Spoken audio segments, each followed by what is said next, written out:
Bonjour à tous. Alors aujourd'hui, on parle à nouveau de Mythos, l'IA d'Anthropic, et cette IA aurait cette fois-ci essayé de piéger des développeurs sur le fameux site GitHub. Donc pour ceux qui ne le connaissent pas, GitHub, c'est un site où on peut déposer du code, où on peut écrire des programmes en collaboratif, donc plusieurs personnes travaillent ensemble et poussent des fichiers, et c'est comme ça par exemple que les programmes open source sont gérés la plupart du temps. Donc ce sont des répertoires partagés. Alors évidemment, on a entendu beaucoup de choses. Mythos est devenu encore plus folle qu'avant. Mythos s'en prend à GitHub. Mythos, c'est la fin du monde. Bref, et la question derrière, c'est qu'est-ce qui s'est vraiment passé. Et donc on va essayer de démystifier la situation, de voir qu'en fait il y a quelque chose d'intéressant parce qu'en fait nos amis les IA nous copient vraiment, elles se mettent à faire du phishing. Mais ce qu'on ne dit pas vraiment dans les articles de journaux que j'ai pu lire aujourd'hui, c'est qu'en fait l'IA s'est complètement et lamentablement plantée. Donc quelle est la situation? Ben, c'est l'Agence pour la sécurité de l'intelligence artificielle anglaise qui demande à Mythos de résoudre un problème, une épreuve de cybersécurité, et pour ça elle lui donne plein d'accès, des outils, l'internet, donc elle lui donne une autonomie. Alors ce qu'on ne sait pas, c'est quel était le problème à résoudre. Et en fait, cela n'a que peu d'importance. La seule chose qu'il faut retenir, c'est que GitHub ne faisait pas partie du problème à résoudre. Et donc on ne sait absolument pas pourquoi, à un moment donné, l'IA s'est dit je vais aller sur GitHub pour résoudre le problème. Ça, on ne sait pas l'expliquer, ça ne fait... Voilà, donc l'IA s'est complètement plantée. Elle a essayé de résoudre un problème et pour le faire, elle est allée manipuler GitHub. C'était pas prévu. Bon, tout ça, c'est pas le point le plus important de la chose. Donc, je résume à nouveau. L'IA reçoit une information. Elle se dit qu'elle va aller chercher du code sur GitHub et elle se dit que ça va résoudre son problème. Là, elle se plante. Donc ça, ce sont les points 1 et 2.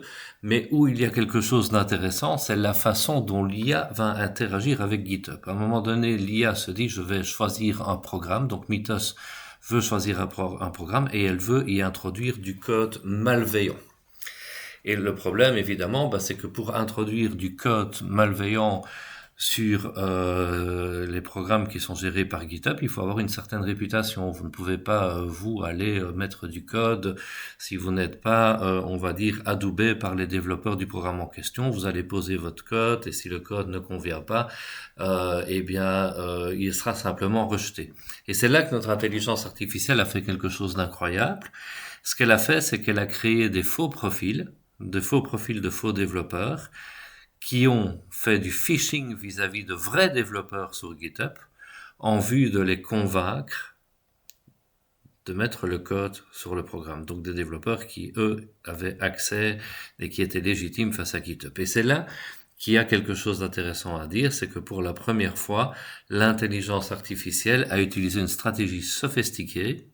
Alors évidemment, oui, fondée sur une mauvaise compréhension du problème à résoudre, mais quand même une stratégie sophistiquée afin de corrompre le repository GitHub. Et donc la stratégie est extrêmement simple. Je crée des faux profils qui vont aller dialoguer pour de vrai avec des vrais profils en vue de leur demander de faire légitimement le travail pour eux. C'est quand même incroyable de se dire que maintenant les IA se mettent à faire du phishing. Il faut savoir qu'en Afrique, il y a déjà 55% du phishing qui est en fait par de l'IA, mais ça se limite à écrire des emails pour les humains. Ici, c'est totalement différent. C'est l'IA qui décide elle-même d'aller faire du phishing pour arriver à son objectif. Ce n'est plus l'humain qui décide de faire du phishing pour corrompre un utilisateur.